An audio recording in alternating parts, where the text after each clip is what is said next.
A very good morning to you all, and welcome to my Monday messages. For those of you who don't know me, I'm Rebecca, and I use homeopathy and QTT personal development methods, coaching and mentoring to help you and your family to be as healthy and as happy as you can be and stay that way. So my Monday messages are basically to help you to set a theme or a focus for your next week, to help you to be as healthy and happy as you can and lead a relatively calm and peaceful and happy and healthy life. So today, I really wanted to focus on, I suppose, prevention being better than cure, and all the things that we can do to protect ourselves and to boost our health in the current crisis, if you like. And there are an awful lot of things that we can do. We can be proactive. We may be housebound. We may feel frightened and fearful. However, there's nothing like actually taking control and doing things proactively to help to minimize that fear and that feeling of not being in control. So I want to share some of the things that I find useful and that my clients have found useful over the years with you today. And they're quite simple things, really, very basic things. First of all, I can see there's a couple of people that have joined me. I can't see who you are, but you're very welcome. So do just give me a thumbs up or a heart or something that tells me that you can hear me. That would be really, really helpful.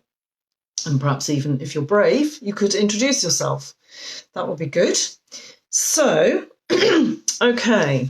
So today, really, the first thing I wanted to reiterate is the importance of obviously following all the advice that we're getting about boosting your hygiene routines, about being really sensible about staying home as much as you can, not being in contact with those that you know are possibly more vulnerable than you are. And also, if you are feeling ill yourself, definitely to be staying at home and minding yourself, doing whatever you can to boost your health or those of your family. So that's really, really important that you do that. Vital steps there. Now, the second thing is, and I'm going to put this top of my list, really, excuse me, is homeopathy. This is my primary healthcare method, and it's been my primary healthcare method and my family's healthcare method for more years than I care to remember. A couple of decades, probably. And obviously, it's the primary healthcare choice of many of my clients.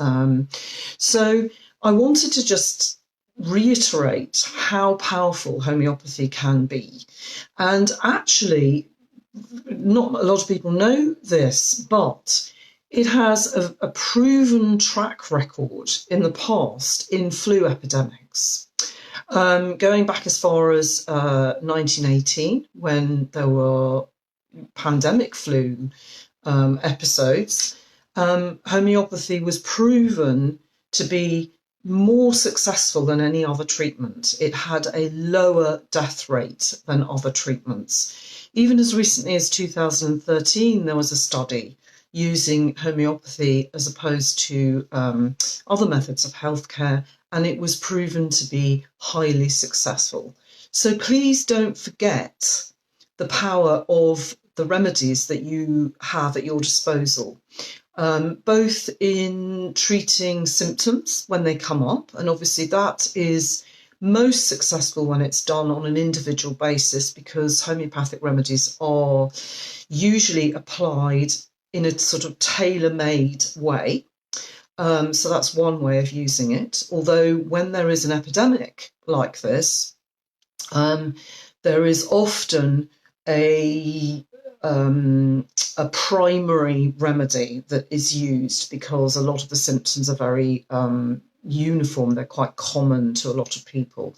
So we're starting to see what those remedies might be. So if you want to know more about this, do leave me a comment or just get in touch by messaging me. The other thing to bear in mind is that you can get these wonderful remedy kits. Most of my clients will already have these kits, and they have many of the remedies that are being indicated for this particular epidemic. They're in the kit. So if you're interested in getting a kit, or you have one already and you need some advice about how to use it, again, you can get in touch with me and I will have a chat with you and help you on that. The other thing that I'm doing at the moment is that I'm making up, perhaps if you don't want to invest in a kit, perhaps you're new to homeopathy, then I have a flu mix that it's not made by me, it's something that I use with my clients, but it's a mix that has been proven to be successful in many, many flus and colds. So if you wanted to just have that standing by, then I can help you with that too. So homeopathy, don't forget about it. Very powerful, can be used prophylactically as well. And that means obviously that you can take a remedy prior to getting symptoms. If you're coming into contact or you're surrounded by people who are ill or have a possibility of becoming ill in any particular way, you can use remedies to help sharpen up your immune system and boost health so that you are as robust as you can be in the face of illness. So 2 ways of using homeopathy. And the other step that you can take is kind of back to basics, really, especially if we're all housebound. And that is really boosting the building blocks to good health. And they don't cost you anything. They are making sure that you get enough good quality sleep. It's not used as, sleep deprivation is not used as the first form of torture by accident. We all need good quality sleep in order to function with firing on all cylinders. Exercise and movement, very, very important. We may be housebound, but we don't have to be sluggish and inactive. Even if you can't get outside, because actually being active outside is the best thing. So going for walks, or if you have a garden, then running around the garden, or doing simple, if you have kids and you have a trampoline, brilliant thing to do is get on that trampoline with them and bounce if it's big enough and strong enough. If you have one of those small trampolines at home, do it inside. What this is doing is moving your lymph system. Your lymph is a vital part of your immune system, and it sits at the top of your skin. It is fantastic for getting toxins out and processing things, but it needs us to move in order to be active.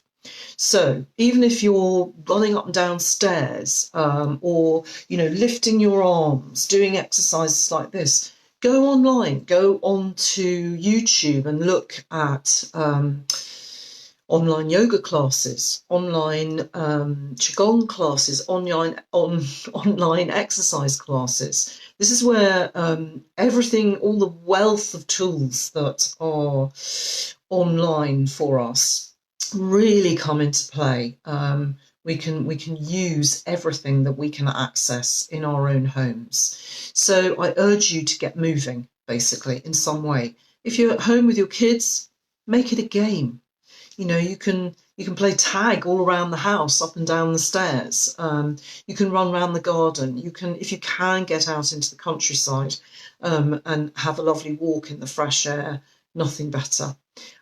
So do that. I would urge you to do that. And actually, while I'm mentioning online, regarding the homeopathy side of things, If you feel you need a consultation, you want to talk to me, or have some kind of consultation with me, you do not have to come to me to do that. I've been doing online consultations for a number of years now, very, very successfully. So I'm well versed in it, and we can do a consultation online. So again, if you're interested in that, then if you pop onto my website, www.homeopathygiveswings.com, and that address is in the post with this video, then register for a free call with me, and we can have a chat about what's the best way forward for you. Third thing, fourth, lost track now. Another thing on the list would be, this is the time to use your basic building block supplements. If you know that your diet isn't so great, and you need some extra tools, even if you think your diet is pretty good, now is a good time to be putting in as many tools as possible. So if you can get hold of it, things like vitamin C, very, very important. Echinacea, which is a herbal tincture, add that in to your daily routine.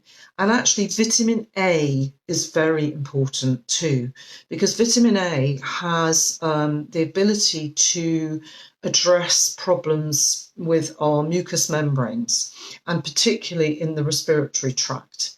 So vitamin A used to be received by us by our cod liver oil, our doses of cod liver oil. So for those of you that are old enough to remember getting doses of cod liver oil, then it was a good choice by our parents, actually, because it has vitamin A and vitamin D, as well as lots of other goodies in it. There are foods that naturally contain vitamin A, so you can be boosting those. Yellow and red foods in particular. What else? Your leafy green vegetables would have vitamin A, sweet potatoes, all those kind of things. So just really have a look at your diet and see what you can boost food-wise. And if you can't do that, or you can't, you're worried that you're not getting enough, then look to your basic supplements to help you on that. Make sure you're all getting enough water to drink as well. So building block stuff. The other thing is, which is vitally important, is looking after your emotional health. And a lot of that at the moment is about mitigating fear and anxiety and worry. It's one of the most debilitating states to be in. Very, very low energy state, very debilitating on our general immunity. So whatever you can do to minimise those fear levels, please, please, I urge you to do it. Again, if you're really stuck in it, homeopathy can help. The right remedy will help to rebalance you and calm down that fear. One of the quickest things that you can do is do various breathing techniques. So connecting with your heart and just focusing on your breath, even for a few minutes, will actually changes your body and the way that it's physically working. It calms it down. It's a self-soothing technique, basically. And I'm going to post, if you're not familiar with meditation, that's one of the many benefits of incorporating meditation into your daily routine. And it does not have to be complicated. People can be quite scared of meditation and see it as a kind of big, complex thing. It doesn't have to be at all. It can be as simple as putting your hands on your heart, closing your eyes for a couple of minutes, and just connecting in with your breath and feeling those shoulders drop.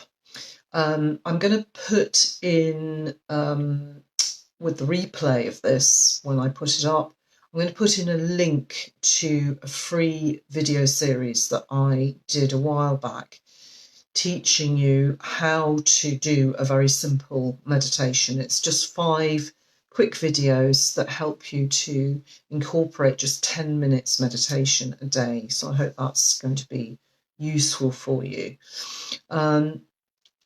What else? Yeah, and the whole fear thing. Really look at how much you're feeding that fear.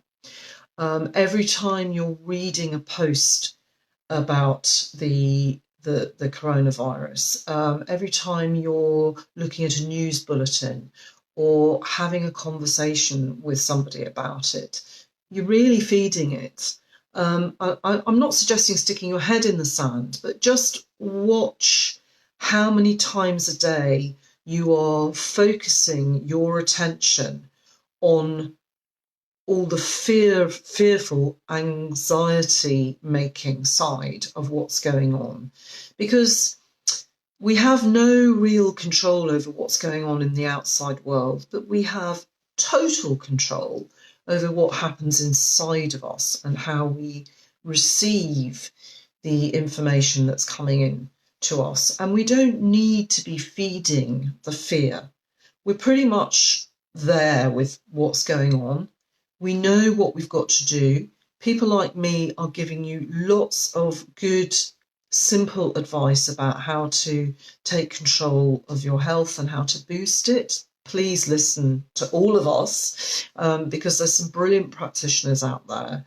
And this is what we do for a living. We know how to boost people's health and help support them through all sorts of different health crises.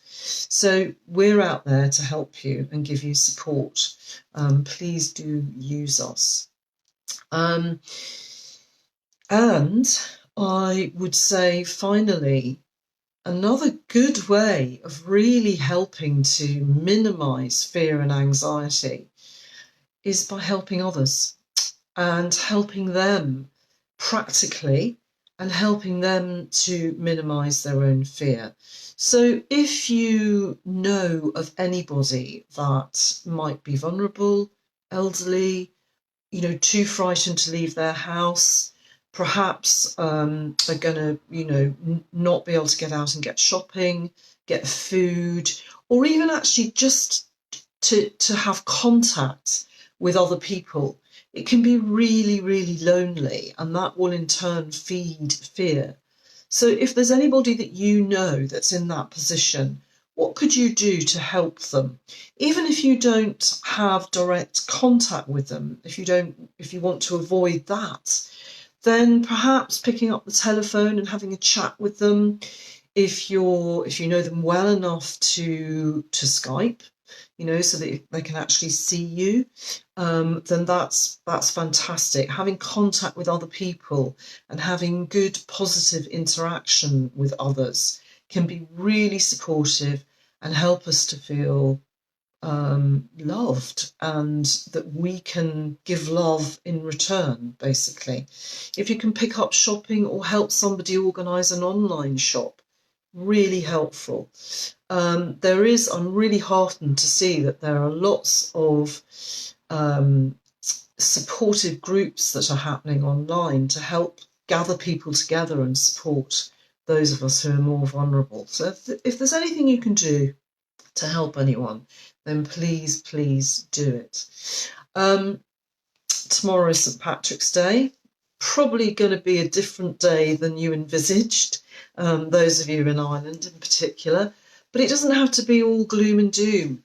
Just look at the positives of being at home with your family, and that's what it's all about, really. Have your own parade, get dressed up, dye things green, eat green food, have a party, connect with your neighbours and your friends and your family online again, and you can have great fun like that. Watch movies that are uplifting and comedies in particular. We want to keep our energy high and have fun. So those are just a few ideas for you to really take control and be as positive and as proactive as you can at the moment. I hope you find them useful. I would love to hear any ideas that you have for keeping in that vein. You never know, may really inspire someone else and help support them to remain positive and healthy. So please do share in the comments below. And as I say, if you want to know more about perhaps working with me at this time, online, then do pop onto the website. You can register for your free call there, and we can have a chat about how we can go forward and how I can help you. Thank you so much for watching, and have a wonderful week, whatever you're doing. Take care. Mind yourselves. Bye-bye.